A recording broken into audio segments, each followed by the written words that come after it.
Bienvenidos a Biblia y Esperanza. Mi nombre es Marco Sánchez y de la mano de nuestros colaboradores te invitamos a redescubrir la palabra del Creador a través de la lente hebrea.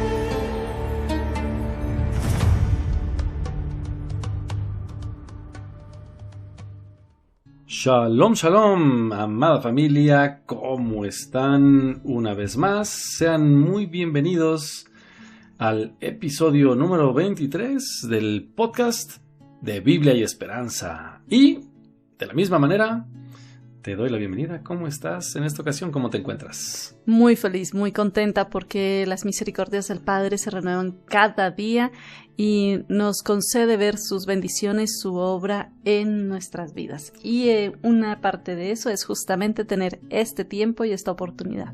Amén. Pues bueno, coméntanos, ¿cuál es el título de este increíble episodio del día de hoy? Teshuvá, el camino a casa y los pasos legales de la reconciliación.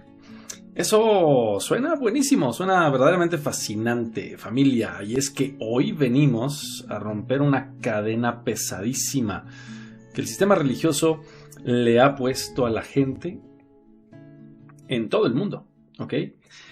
Principalmente en el mundo occidental, seamos honestos, la religión transformó el arrepentimiento en un remordimiento, o en culpa, o en un simple cambio de opinión mental, ¿verdad? Porque todo tiene que ver con, nada más cambia tu forma de ver las cosas. Pero, francamente, eso no es lo que la Biblia dice. En la mentalidad hebrea, y más que hebrea, bíblica, la teshuvá, que es el concepto que bien nos compartiste hace unos instantes, es activa. Esa teshuvá vamos a entender qué es y vamos a profundizar, ¿ok? No solo es activa, sino también es legal y profundamente relacional, ¿ok? Inclusive, familia, la teshuvá no se trata, y fíjense lo que les voy a decir, no solo se trata de cambiar de dirección, que es un concepto que muchos de nosotros entendemos y decimos, pues sí, yo iba caminando hacia allá, doy media vuelta y regreso. Sí, yo sé, el concepto inherentemente refiere a eso. Pero no es solo eso, también implica regresar a casa. Eso es lo verdaderamente importante. ¿Para qué? Para reparar cara a cara la armonía y la paz, el shalom, que se fracturaron con nuestras acciones. No se vale hacerlo a distancia, hay que dar la cara. Así es. Además, hoy tenemos la idea como que de que arrepentirse es vivir cargando con una culpa y llorando en un rincón, pero eso no es bíblico en lo absoluto. Además, el hecho de que si seguimos ese camino no solo nos lleva a vivir encadenados, sino que también a continuar nuestras vidas con relaciones fracturadas. Rotas. Así es. Entonces, hoy vamos a conocer el verdadero poder de la teshuvá. Y vamos a comenzar diciendo que en el hebreo bíblico la teshuvá viene de una raíz, es shub, que significa volver o regresar. No es un sentimiento abstracto de remordimiento, y esa es la diferencia, por eso tan profundo el concepto. Es una acción legal y práctica, casi tangible, para restaurar la paz, el shalom, en una relación interpersonal que fue dañada. Por supuesto. Y vamos a ver, por supuesto, en otros niveles, ¿verdad? Pero vamos a iniciar con esa parte. Así es. Entonces, vamos a ver desde el hebreo qué nos dice este mapa de la teshuvá. Entonces, vamos a profundizar en las riquezas de las letras hebreas. Desglosemos la palabra del hebreo antiguo para ver el mensaje que nos oculta, que no hemos visto a simple vista, y entonces develemos el misterio detrás de la palabra teshuvá en su diseño pictográfico original. Y es que, familia, recuerden, como nosotros lo hemos dicho, y algunos que me han escuchado en alguno de los estudios, cuando tú te echas un clavado al picto hebreo, al hebreo y posteriormente al picto hebreo, te vas a encontrar grandes maravillas, pero grandes. Así que la primera letra con que nos encontramos en esta palabra es la letra Tav, la letra Tav. Vamos a comenzar con ella. Esta representa una cruz o dos palos cruzados, ¿ok? Pero también representa una señal o refiere un pacto, adicionalmente un sello o una alianza eterna. ¿Entendido? Y no sé si se les hace curioso que la primera letra de la palabra que pretende concientizarte y brindar el camino a la restauración comienza con la última letra del alefato hebreo, la Tav. Nada es casualidad. Esto representa que aquel que es el final de todas las cosas, y eso pues obviamente nos estamos refiriendo a Yeshua. Y él nos advierte en Apocalipsis diciéndonos, yo soy el Aleph y la Tav, el primero y el último, el principio y el fin. Así es. Así que, familia, el que es el final desea que lo primero que hagas, por eso está al principio de la palabra, es restaurar tu relación con el Padre a través de Él y su obra en la cruz, la Tav. Realmente eso es y debería ser lo primero y más importante en la vida de todo ser humano. La misma Escritura nos da testimonio de esto. Si nos vamos a Eclesiastés, recuerden, es el cierre de esta gran disertación de Shlomo, de Salomón. Dice, aquí está la conclusión de todo. Ahora que has oído, teme a Elohim y guarda sus mandamientos, sus misbot. Y aquí te está refiriendo a la Torah, y la Torah es el Mesías Yeshua. Es decir, síguele, guarda lo que te enseña, porque esto es el todo del hombre. Fascinante. Hermoso. Y tenemos que la primera letra tiene tanto poder, pero vamos a continuar. Entonces viene la Shin. Esta representa los dientes. Significa consumir, destruir el caos o el fuego divino purificador, que nos recuerda el primer paso, como ya vimos, es darse cuenta del pacto, la Tav, la señal del madero. Ahora viene la Shin, esa letra que representa el fuego divino purificador, que tiene como propósito destruir tus malas obras o decisiones o sentimientos para que puedas comenzar de cero. Amén. Por lo tanto, arrepiéntete, teshuvá, y vuelve a Adonai para que tus pecados sean borrados. Eso nos lo dice Hechos 3:19. Así es. Así que, ¿qué tal con eso, familia? Llevamos solo 2 letras y ya te va mostrando el mensaje. Pero aquí viene la tercera. La tercera letra es la Vav. Esta representa un clavo o una estaca. Y esta trae la inferencia de conectar. Unir la tierra con el cielo, o mejor dicho, el cielo con la tierra. Y por más obvio que pudiera parecer, esta letra ahora nos define uno de los principios más hermosos. Que una vez que han pasado las 2 etapas anteriores, ahora el Eterno brinda el siguiente paso. Él se acerca. Por eso la Vav es como un clavo o estaca que desde arriba baja y se ancla en la tierra. ¿Recuerdas las estacas del tabernáculo? Interesante, ¿verdad?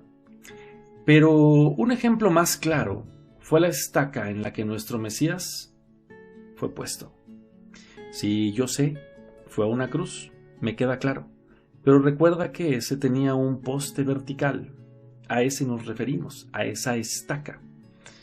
De modo que esta fue anclada en la tierra, dando testimonio del increíble amor del Todopoderoso para con nosotros, sin dejar de lado que Yeshua mismo clavó en ella el acta de decretos de pecados que nos acusaba.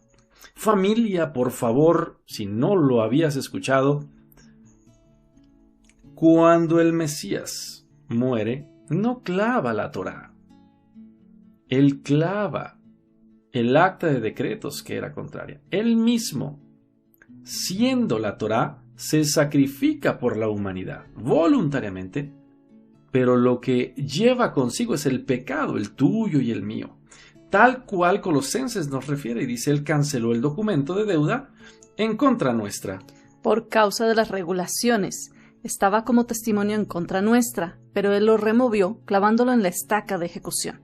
Es decir, que todos esos artículos, por decirlo así, de una ley, como Así siempre es. lo llamamos, que habíamos infringido y que estaba ahí la lista, eso es lo que está clavado, mi falta a esos artículos, no los artículos, porque la ley no es la que estaba mal, estábamos mal nosotros porque eso es pecado. Le dice Juan, 3 Juan 3:4, porque el pecado es infracción de la ley o de la Torá. Yes. Entonces es mi infracción la que fue clavada en el madero, no la Torá, porque la Torá fue dada por el Todopoderoso y él no es que sea sabio, es que es la sabiduría misma.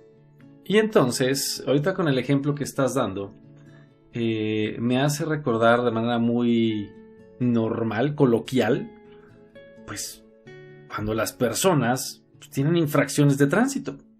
Entonces van acumulando, pueden acumular una, pueden acumular dos, de repente se estaciona en un lugar prohibido y le dejan una infracción.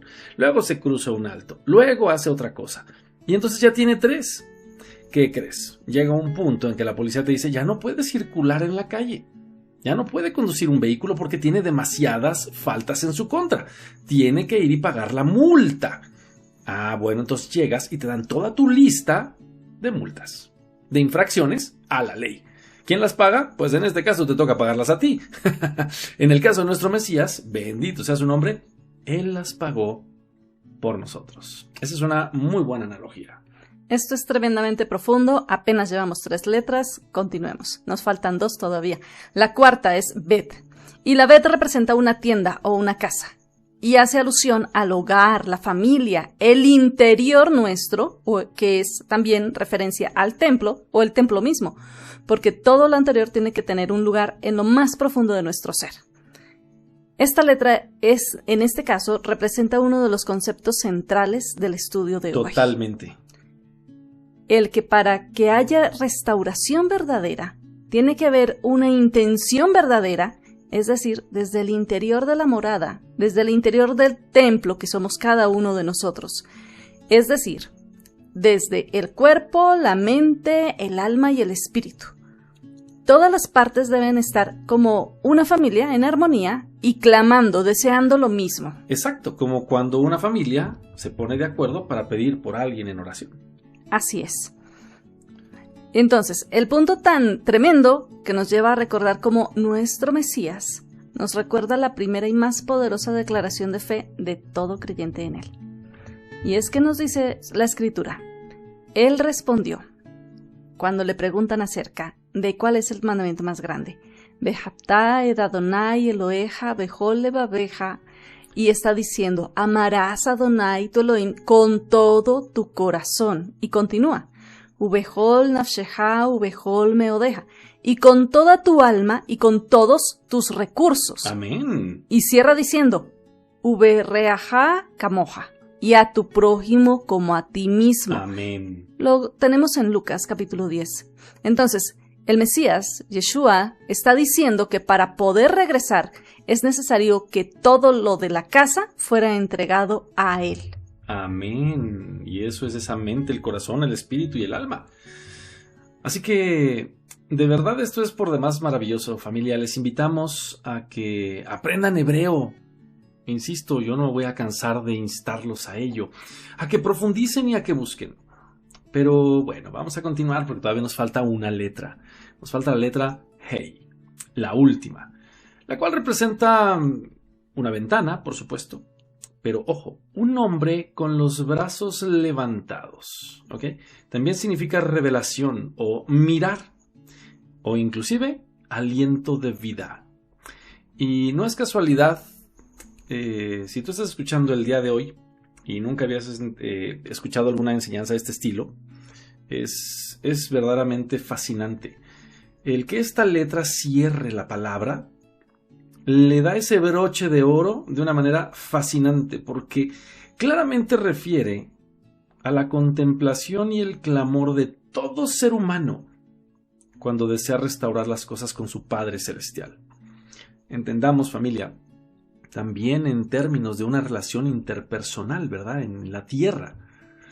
Pero si nos vamos a este punto, esto no es algo ligero. O sea, no puedes tú realizar un proceso de estos, de restauración, pues nada más porque toca, nada más por trámite. Así no funciona. Por supuesto que no. Es algo mucho más profundo. esto te debe quebrantar.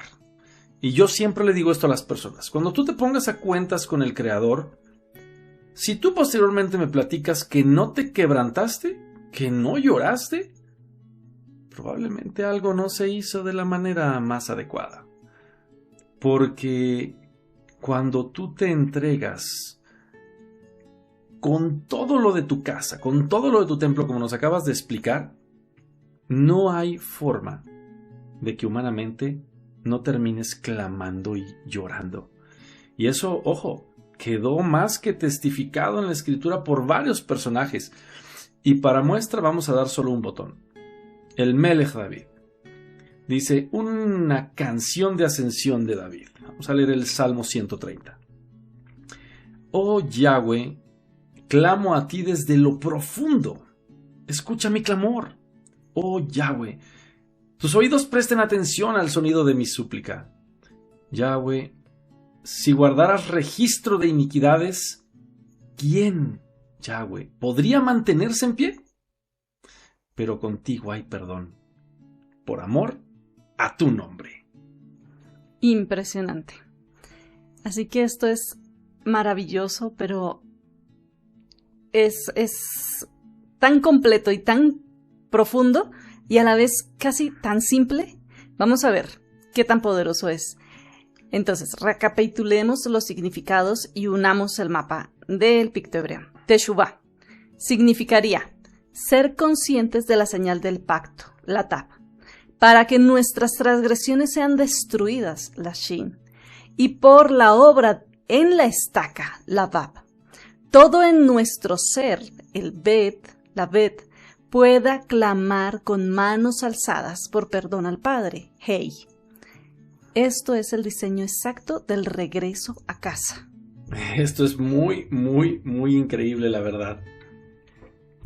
Así que, si nosotros, habiendo entendido esto, ahora deseamos elaborar un poco más la idea, vamos a adentrarnos a un concepto bastante interesante, en donde la Teshuvah exige acciones concretas entre seres humanos y también para con el Eterno, con nuestro Elohim, para que las relaciones se restauren. Es decir, entendimos el significado de la palabra, pero ¿cómo lo podemos procesar? Pues mira, eso es sencillito. Si tú estás escuchando esto y no sabes cómo, no te preocupes. La Torah misma nos enseña cómo. Y es que no puedes decirle al Eterno, Padre, ya me arrepentí, si no has ido a arreglar las cosas con tu hermano. Y cuando te dije que la Torah nos enseñaba cómo, pues sí, el Mashiach es la Torah. Entonces él en Mateo 5 nos dice, deja allí tu ofrenda donde está, delante del altar, y vete. Reconcíliate primero con tu hermano, entonces regresa y presenta tu ofrenda. Así es, pero seamos honestos. ¿Cómo empiezan la mayoría de los pleitos que destruyen familias o que alejan amigos o en la quejilá? Casi nunca empiezan por un pecado terrible o premeditado. Muchas veces todo nace de un malentendido tonto. Una palabra maldicha, un mensaje de texto sin tono que se malinterpretó o una suposición, en fin. Le diste al clavo completamente, porque algo que empezó como una astilla diminuta, si no se habla a tiempo, empieza a crecer y empieza a inflamarse. Aquello duele, pero de una manera impresionante, porque se extiende al grado de empezar a infectar, a pudrir y a dañar, en el caso de los tejidos, ¿verdad?, profundamente, pero también en el caso de los sentimientos y las relaciones, y esto llega a veces a dañar por años. ¿Y por qué crece? Porque ahí es donde el enemigo aprovecha para levantar dos grandes barreras. Familia, atentos: el orgullo y el ego. Exacto. El enemigo empieza a susurrar al oído. Tú no tienes que buscarlos, tú que te busque a ti, si le hablas vas a perder autoridad, que te vas a humillar. Entonces el adversario, y el Eterno le reprenda, quiere imponer esos muros de asfalto para que la distancia se vuelva eterna y el shalom se rompa definitivamente. Se enfría completamente el corazón. Entonces es cuando vemos cómo se alejan. Hay un alejamiento, hay un distanciamiento, que es justamente lo que pasa entre el ser humano y el Todopoderoso. La persona cree que porque pecó, entonces se distanció completamente de su Creador y no es digno. No halla la manera, porque en su mismo orgullo no quiere buscar esa restauración, esa reconciliación con el Padre Celestial. Así es, no se siente digno, pero eso simplemente es ego. De modo que por eso, familia, la Teshuvá requiere un acto de guerra espiritual. Hay que derribar el ego con violencia, que se entienda lo que decimos, ¿verdad? En el ámbito espiritual. Hay que desmantelar esas barreras mentales, por favor, porque el que tiene el Ruach de Elohim es el primero que se humilla. El primero que cruza la calle. ¿Cuál calle? La que distancia a dos que están peleados. Es el primero que rompe el hielo y desarma el malentendido. Exactamente. Entonces lo que vemos es que el orgullo construye muros, pero la Teshuvá, bíblicamente hablando, construye puentes. No busca culpables, sino soluciones. Ofrece el perdón. Para lograr esto tenemos que accionar 3 pasos legales. Eso es súper interesante, porque recuerden que todo se mueve en un ámbito de legalidad, familia. El primero es el reconocimiento. Dejar el orgullo y aceptar primeramente ante el Creador y luego ante la persona que se le haya hecho el daño específico. Y no se vale el perdón si te ofendí, sino el reconozco que hice algo que te hirió. Así es. Cuando reconocí mi pecado a ti, cuando paré de esconder mi iniquidad y dije, confesaré mi iniquidad a Adonai, entonces tú perdonaste la perversidad de mi corazón. Lo está diciendo el rey David, que nos da un ejemplo clarísimo, un testimonio fuerte de cómo hay que hacer una declaración delante del Padre Celestial o de la persona. Cuando uno reconoce su falta y entonces deja de esconderla y entonces puede confesar y entonces recibe el perdón.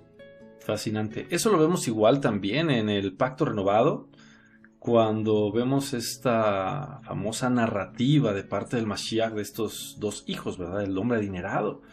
Y que se va y vive pues gastándose el dinero y vive lejos. Y entonces se da cuenta y cae en el entendido de que podría vivir mejor en casa de su papá. Y dice, y el hijo le dijo, cuando ya había regresado, ¿verdad? Padre, primeramente, he pecado contra el cielo. Y luego le dice, y contra ti. Y ya no soy digno de ser llamado tu hijo. Eso es muy fuerte.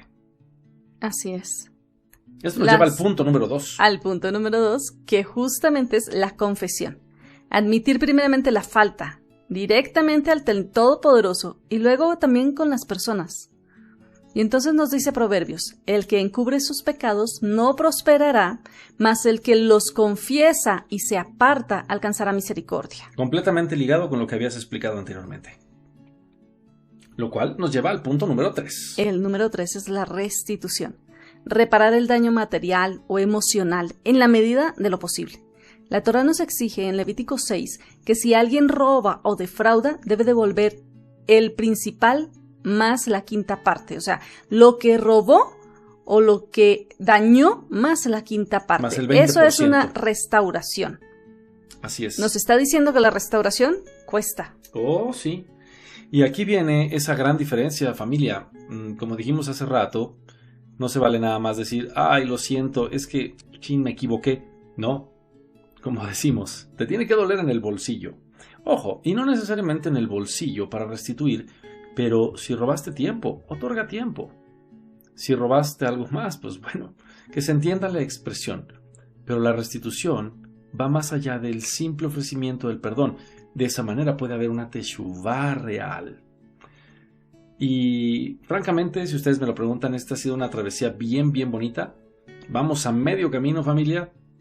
Así que les invito a que escuchemos algunos testimonios de la Torá, de los profetas, en el Pacto Renovado también, acerca de lo hermoso que es la teshuvá y que restaura relaciones.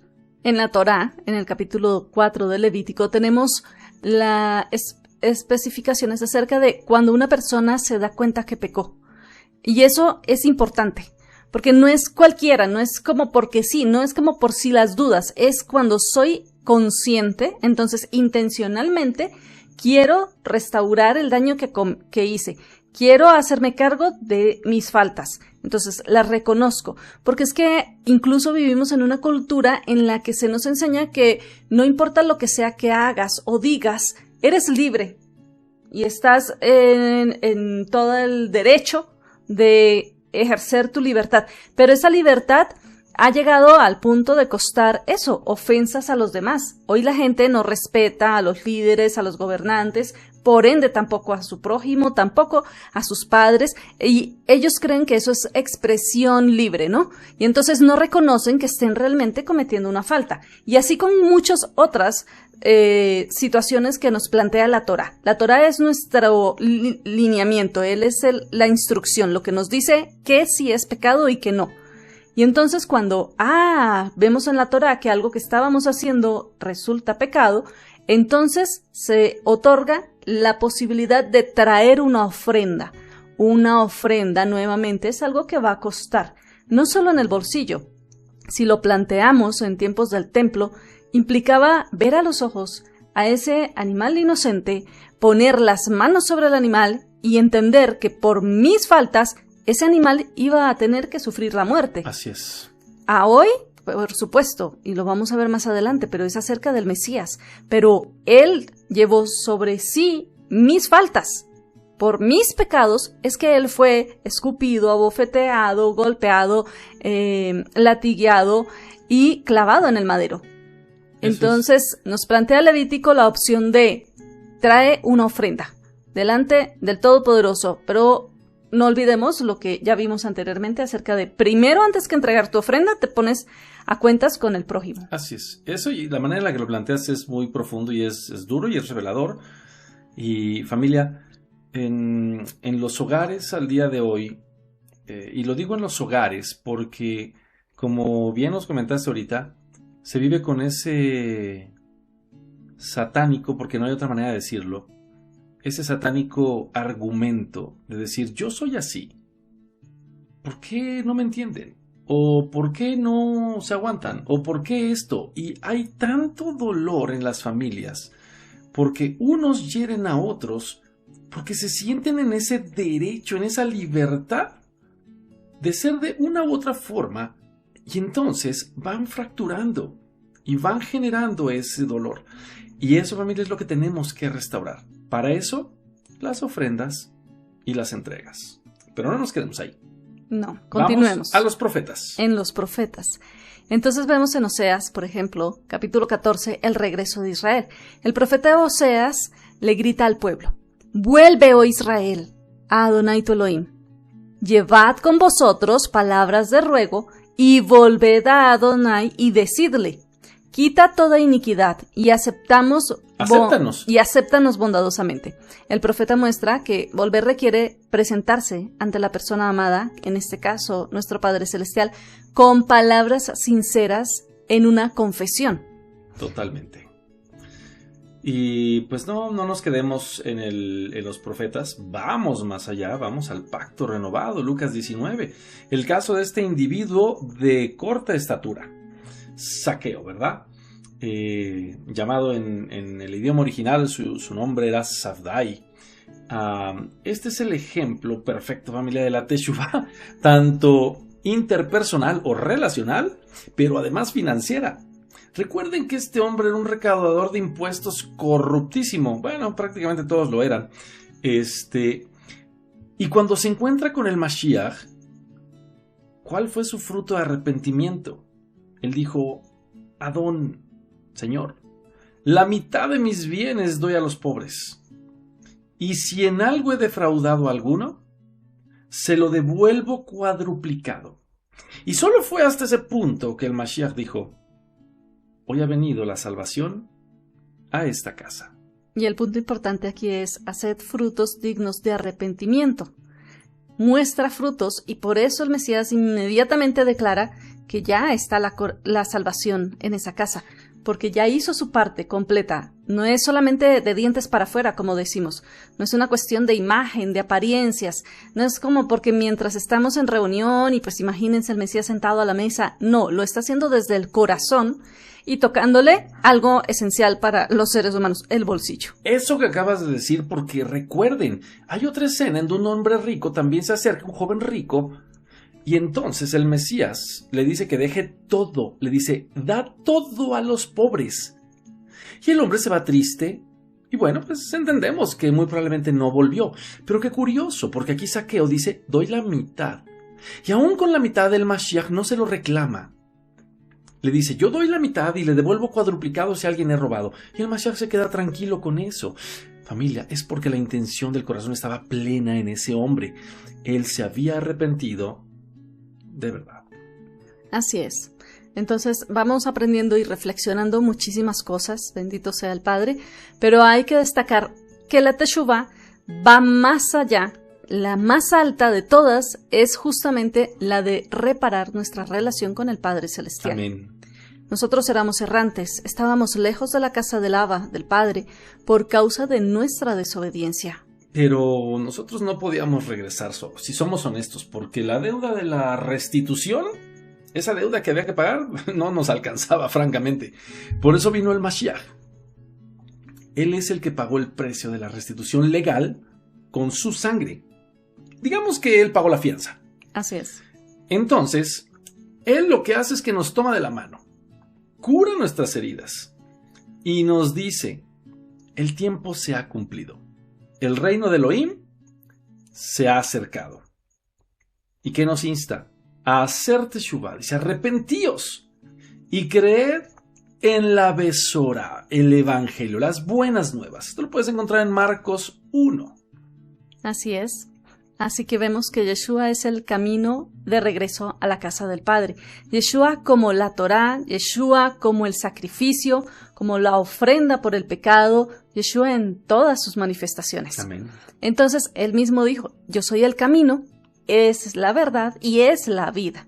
Entonces, él no te llama a la condenación, ni al remordimiento, que es esa idea que sí compunge y que trae tristeza, pero como también nos dice la palabra, la tristeza que trae el mundo, que solo trae destrucción, no, sino la que viene del Eterno, que produce frutos de arrepentimiento, mucho menos a una autoconmiseración o a la arrogancia de, pues yo estoy bien, yo creo que no estoy mal. Hasta que me pidan perdón. Sí, hasta que me pidan perdón, o definitivamente lo que yo hice no está tan mal, entonces no pasa nada.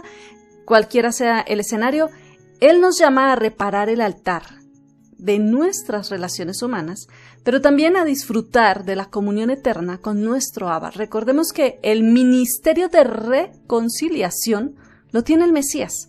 Y entonces tenemos un medio, una ofrenda, un camino, una manera de llegar al Padre con ese regalo, con ese intermediario para recibir perdón. Amén. Así que, familia, vamos cerrando este hermoso mensaje.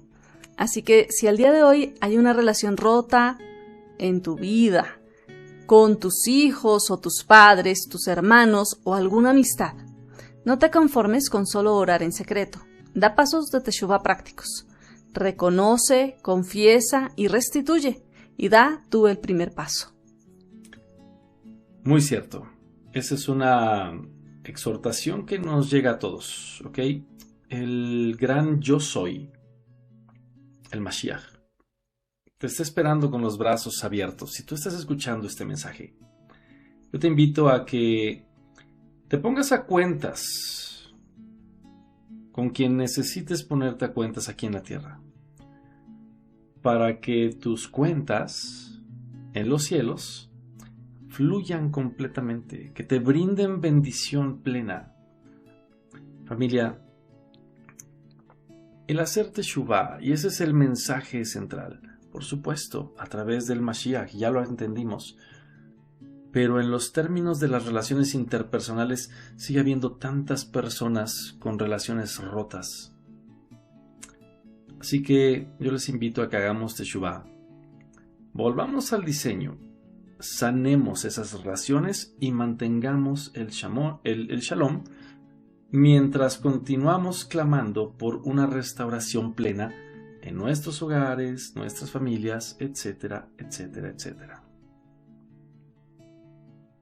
Así que hoy los dejamos con la siguiente pregunta. Después de haber escuchado el mensaje, el planteamiento es para cada uno de nosotros. ¿Vamos a seguir guardando alguna rencilla? ¿A continuar repitiéndonos el mismo pretexto de que hemos dicho continuamente en nuestro interior? De no dar el primer paso, de no humillarnos, de no buscar la reconciliación, ¿o aplicaremos los 3 pasos legales que ya aprendimos hoy? Impresionante. Nada más que agregar. Familia, espero que hayan sido tan bendecidos como nosotros al hacerlo. Nos vemos, los dejamos y esperamos, si el Eterno lo permite, volver a platicar con ustedes en el episodio número 24, ¿verdad? De este bonito podcast. Los dejamos de la manera que estamos acostumbrados. Shalom, shalom.